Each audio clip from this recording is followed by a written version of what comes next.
Okay. I will repeat this. This slide here combines two important findings: failure probability and reliability improvement. The worst case of the traditional system is at night scenario, where the failure probability is 0.77. This means that the traditional system has high probability of missing an event at night. For the enhanced system, the worst case is smoke, with the failure probability of 0.02. If in this worst case is below 33%, which is much better than the traditional system. The largest reliability improvement occur at night. The difference is 0.7. This means the enhanced system improves the reliability by about 77% in the night scenario. Here in the traditional, in this slide, I will show the traditional hardware MTBF is 6,724, while the enhanced hardware MTBF is around 6,678 hours. At the first, it seems surprising that the enhanced system has slightly lower MTBF. However, this is reasonable. The enhanced system adds redundancy in sensors and communication links, but it also drops. It also adds required components such as the Fusion engine and AI module. These components are treated in serious components, meaning their failure can affect the alarm generation. So the enhanced system does not necessarily improve the hardware MTBF, but it does not contradict the earlier result because the MTBF measured the hardware failure occurrence, while the Monte Carlo reliability measured the successful of detection and alarm generation under environmental degradation. The main benefit of the enhanced system is operational reliability, not simple hardware lifetime. This slide shows the resilience response after the environmental disturbance. Before the disturbance, both systems operate at normal performance. At time equal 20, the disturbance occur.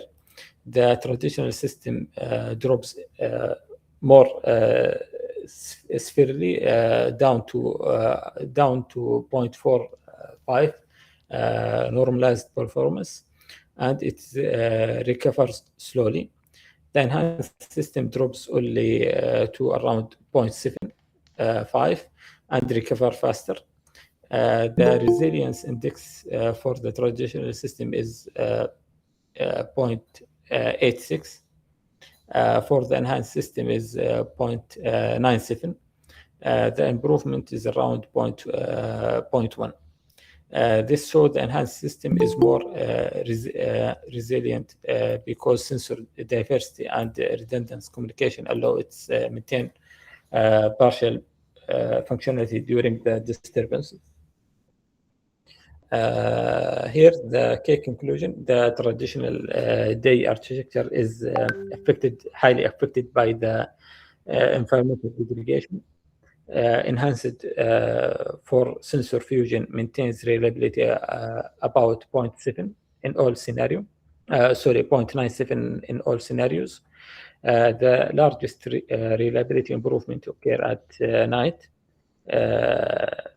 The improvement is around 0.76.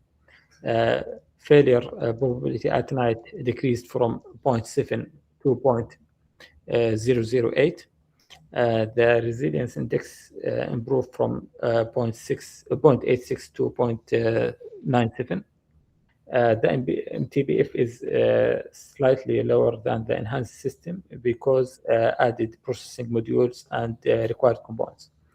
As a recommendation is to replace the assumed parameter in this work with the manufacturer data sheet, site log, repair records, and field detection test. Also, in future, include common case failures such as the power loss, cyber attack, and network congestions. And thank you for your Okay. time. Thank you so much. Actually, I, Mr. Abdullah asked me about the final exam. It's very difficult to put it online. This is not the related to regulation. So it should. This is before the Hajj. So let me talk later. Uh, so I am okay to keep continue. I think how many students remain to present the presentation? I think two students, right? One, two, three, four, Yeah, I five, think so. six, seven, eight, Yeah, I nine, present Dr. 10, Musa. 11, 12. I think only two students, so I am okay to be online. What about you? Please send a like if you are also happy. Yes, Yeah, thank you so much. yes, please. Thank you so much. Yeah, I think Dr. Musa, the problem now is that Maghrib prayer is within Oh, 15 yes. minutes. Okay, no problem. I will be online and come back again, okay? 10 minutes is okay? Enough? Is still Maghrib half an hour now. Okay, okay. So please remind me and I Okay, will stop and we can keep continue after that. All right? okay. Thank you so much. Okay, Yes, please share so your screen. Who is the next? okay, I will share my screen, Yes, Dr. yes, Musa. yes, Mr. جمعان الزهراني. Yeah, Juman, Mr. Juman Zahrani.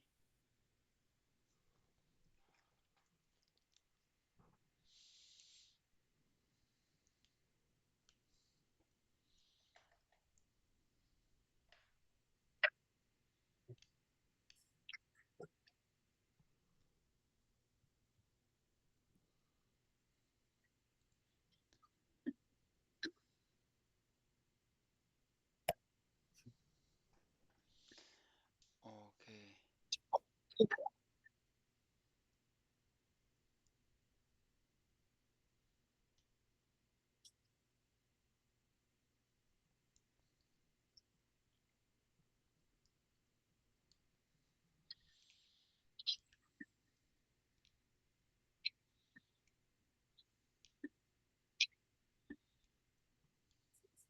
Do you see my screen, Dr. Musa? Yes, yes. Please share your PowerPoint also.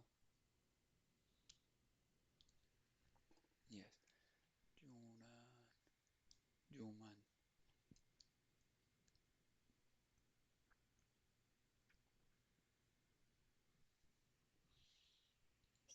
Can you see my screen? Yes, but I don't have your PowerPoint. I'm not sure about other people.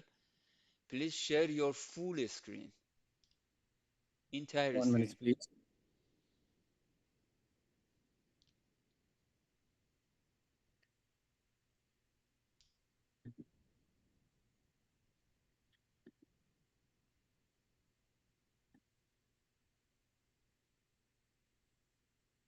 Stop presentation on my screen. Yes. Click this and now open your PowerPoint. Okay.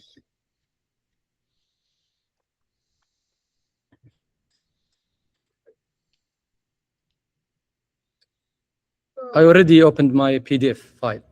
No, we don't have it. So please stop your sharing and click again, share your screen, and then click on entire screen. Okay.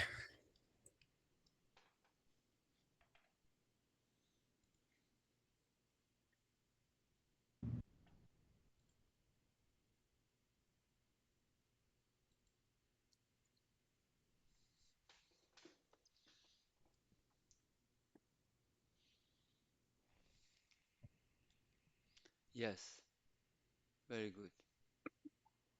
Okay. Yes. No, 1 minute, please. I picked the wrong file. Yes.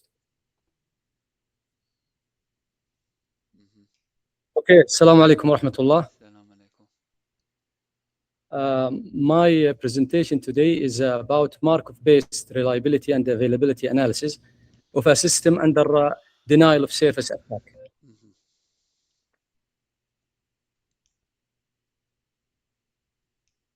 This project is trying to relate cybersecurity to reliability. I found a gap on this subject, as most of the cybersecurity, they are concerned with the security aspect of networks and services, rather than the reliability of the service and the availability. In this project, I tried to find some common relation between them.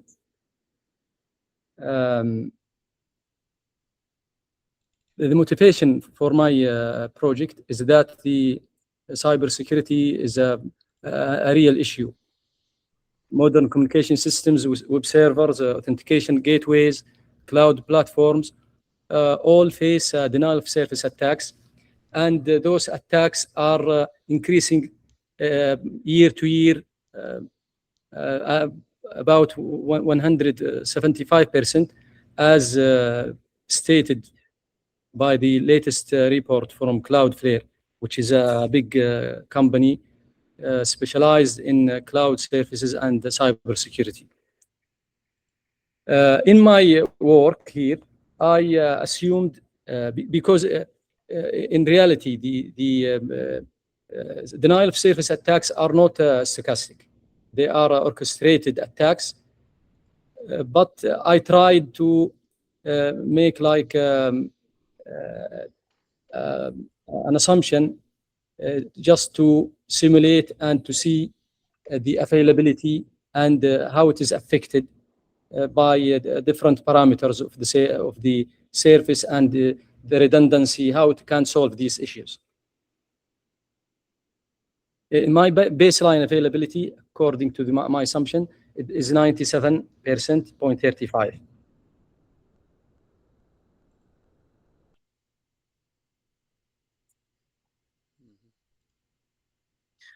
Here, I tried to make a survey of a prior CTMC, which is a continuous time Markov chain work.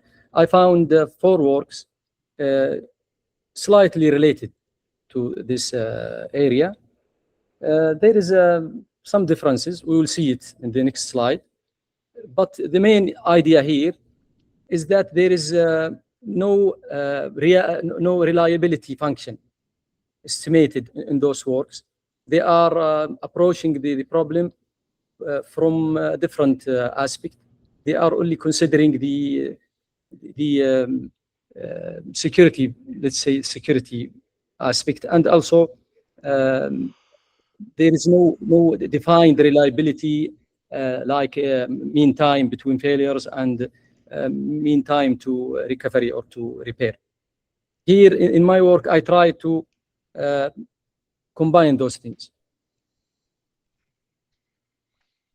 In this table, I try to compare between those 4 works and my work here. We can see from the left side of the table, which is my work here, my project. I modeled the attack model using the Poisson process. And also, I found the steady state availability, reliability. Also, I derived a closed form for the reliability function RFT. Also, I calculated the mean time to failure and mean time between failures. Also, I derived the Themia integration, a 5 model with the lambda failure. Also, I have a Monte Carlo validation. I tried to validate my analytical calculation with a simulated computer simulated program. So in this work, I combined the closed form reliability function with mean time to failure and FIMIA and Monte Carlo validation with a documented parameter derived analytically.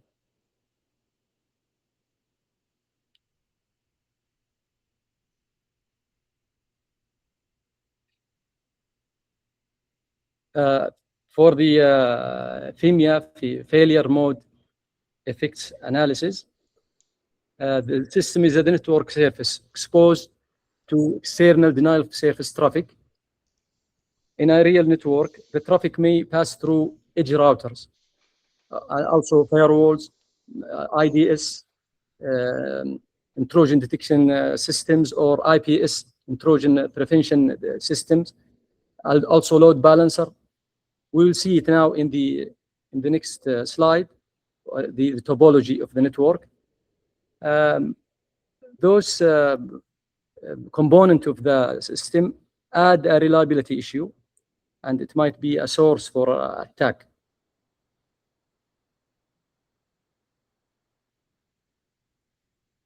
In my analysis, I found the bandwidth exhaustion, in which there is like spamming the servers. It has an effect on the availability of the system. And with the lambda A equal to 0.005, and this will take the system from the stable state to the degraded state. As for the lower 5 modes, parallel modes, those will affect the system and they will take it from the degraded or attacked state to the failed state, from S1 to S2. After the analysis, I found that connection table overflow, SYN flood, is the major factor here, consisting of like 40%.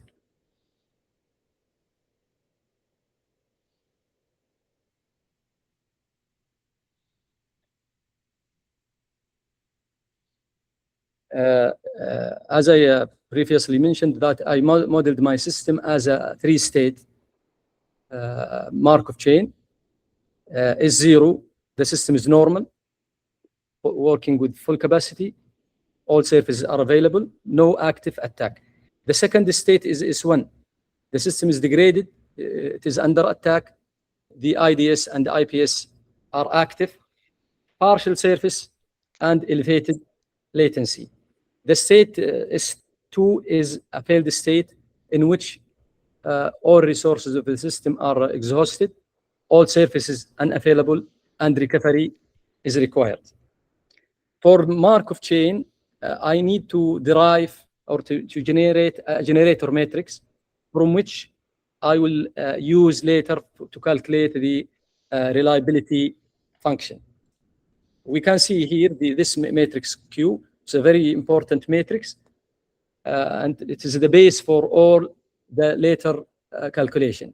From this matrix, we will find the RFT and the mean time between failure and other parameters.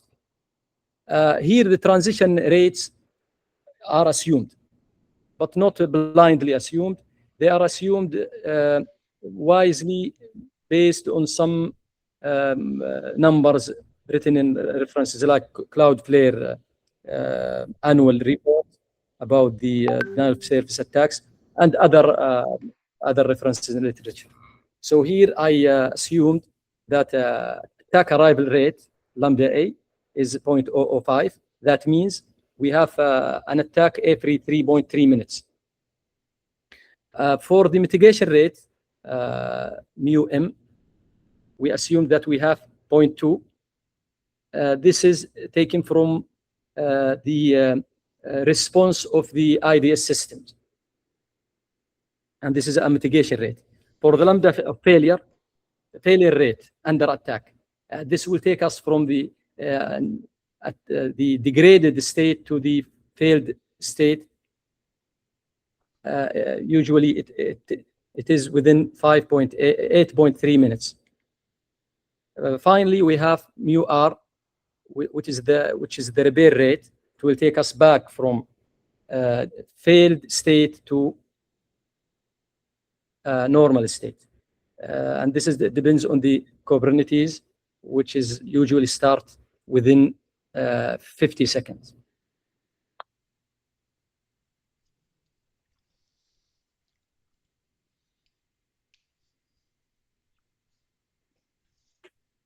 Here, I will provide the stochastic analysis. As I told you, I use a Poisson for the arrival and for the arrival attacks. It is modeled using this. Here we can see it, the probability of x equal k equal e to the power capital lambda multiplied by capital lambda to the power of k divided by k factorial, where k is the mean time of attack. And here I calculated many values of k from 0 to 9, and here I found the probability of attack starting from if k is 0, we have a very low probability, and increasing till it reached 99.89. The key findings of this table: probability of having more than 4 attacks in a window of 10 minutes is 18.47. That means 1 in 5 windows mitigation cannot complete before next attack. So if we have more than 4 attacks within 10 minutes, I will face a problem in recovering the surface. The practical implication of this is that 18.47% of 10-minute window exceed 4 attacks. The system routinely faces conditions where mitigation is overwhelmed.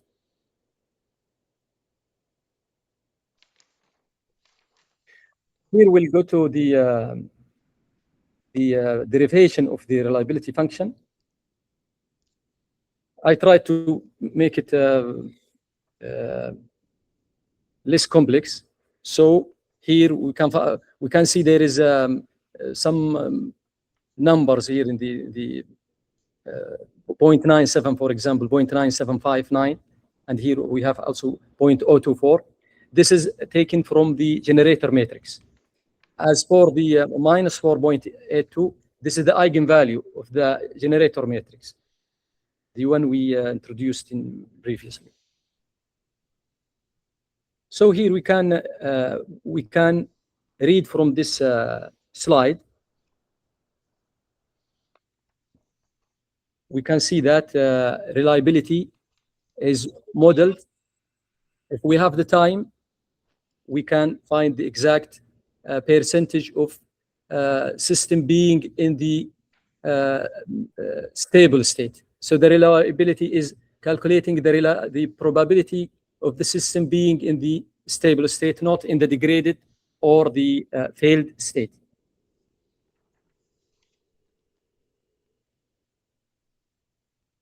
Also here from the generator matrix, we found that the steady state probabilities, pi 0, pi 1, pi 2, are 0.97, which is 97% availability. And this is in the availability of the system in the normal state or the stable state. This is it looks a big number, but we will see that it is not as we think, because if we have outage of the system like 2%, it might be translated to 9 days per year, and this is not acceptable in the critical services like medical services or government services or banking services even. We see if, the second probability is pi 1. This is the probability, the steady state of the system of being in the degraded state. It is around 2%, 2.4. And finally, we have the probability of the system being in the failed state, which is 0.24% downtime. For the reliability matrix, we have the availability A. We already saw how we calculate it. We have the surface uptime. This is combining pi 0 plus pi 1, the steady state probability of state 1 and state 2. It is around 99.76. And we have the complete downtime, which is the state S2 driven from pi 2. It is equating to 9.7 days per year of complete outage. And this exceeds the 99.9 SLA usually agreed with the service providers. The mean time to failure here, we found it from this matrix. This is minus 10 Q tilde inverse. Q tilde is a special case of Q, the generator matrix, in which we eliminate the row and column of S2 and leaving only S0 and S1. So after we calculate this, we get 5.75 hours. This is the expected time from normal operation to first complete failure. After that, we have mean time to repair or mean time to recovery, 1 over mu r. It is around 50 seconds. So the system needs 50 seconds to recover, according to the Kubernetes statistics. For the mean time between failures, we added MTTF plus MTTR, and it gives 5.76, the average failure to full failure to failure cycle. And we have the reliability at 1 hour. It is around 82%. So it is 82% probability of surviving 1 hour without any complete failure event. Finally, we have the annual downtime. It is 9.7 days per year. Also, I analyzed the sensitivity analysis.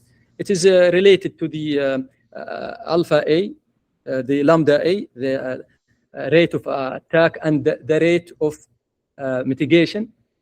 We can see that increasing the rate of attack from 0.001 to 0.1, it will degrade the availability from 99.4 to 64.9, which is a very large percentage. So the lambda of A is a critical parameter. If we can control it in the network, this will help us, and this will, this will keep the system in the S0, the normal state. As for the lambda of M, the effective mitigation rate, lambda of M, if we take it from 0.05 to 2, we will increase the availability of the system from 90% up to 99.72. And also, this is a great factor if we can control it in the system. Sure, we can control the mitigation using the Kubernetes, and we will see at the end of this presentation that we have other solution to elevate this mitigation rate. We can see down here the key findings that using a machine learning based intrusion detection system, it will increase the availability of the system from 97.3 up to 99.45, which is a 2.1 percentile point increase. Also, if we combine the scrubbing is a method of mitigating the attacks. Usually, the cloud services providers will provide it for the users. If we combine it with the IDS, we will increase the availability of the system from 97.35 up to 99.45. 78, which is around 2.43 percentile point. Here is the result of my Monte Carlo simulation.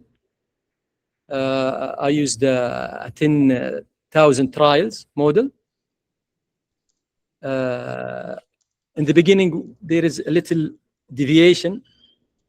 We can see as we increase the number of runs, there is almost identical results for both the analytical result and the simulated results.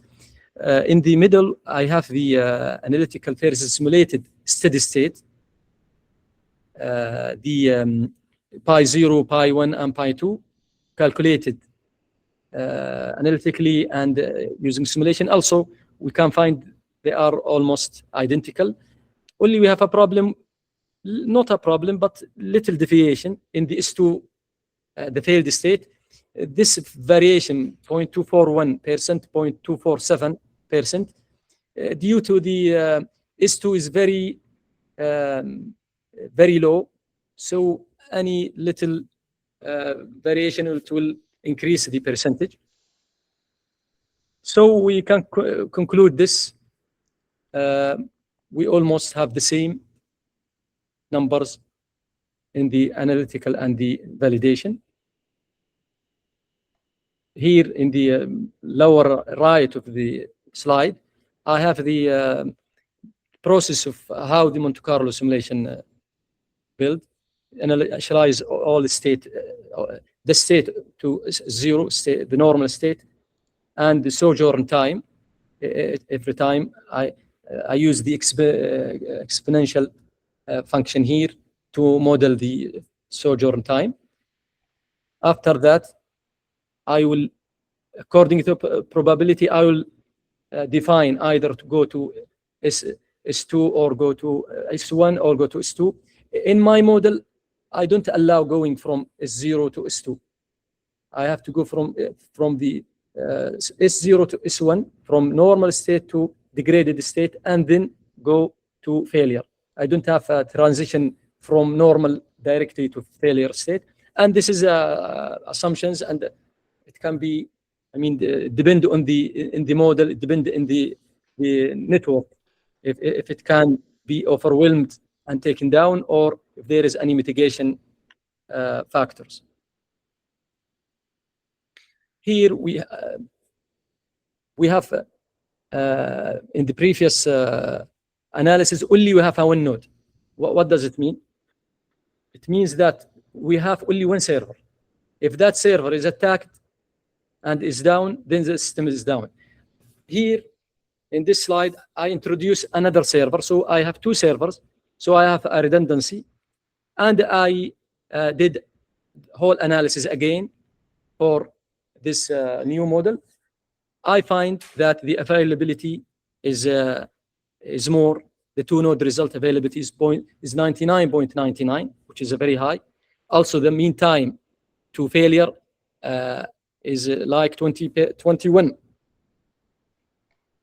improvement. So it was 5.7 previous. Now we have it as 120 hours. The annual downtime is 9.7 days. Previously, after the redundancy, we have 0.5 hours.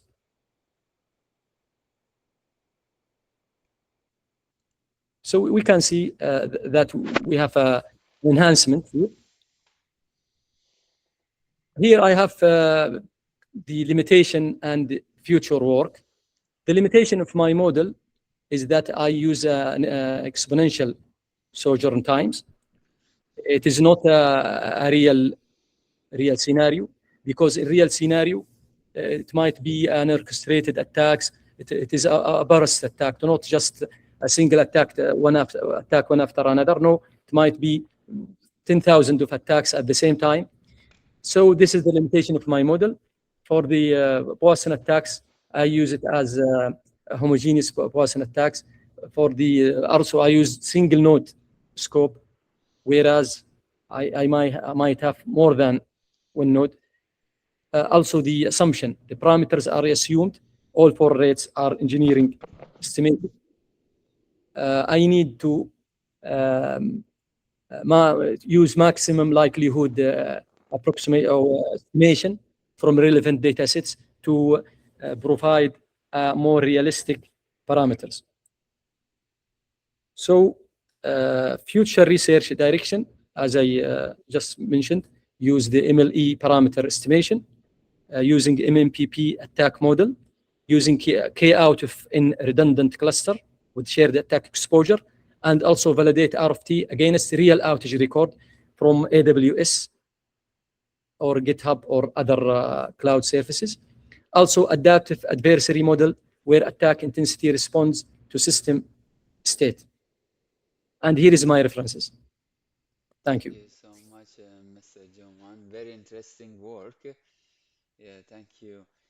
It seems that there is no any more students, right? Everybody already presented, right?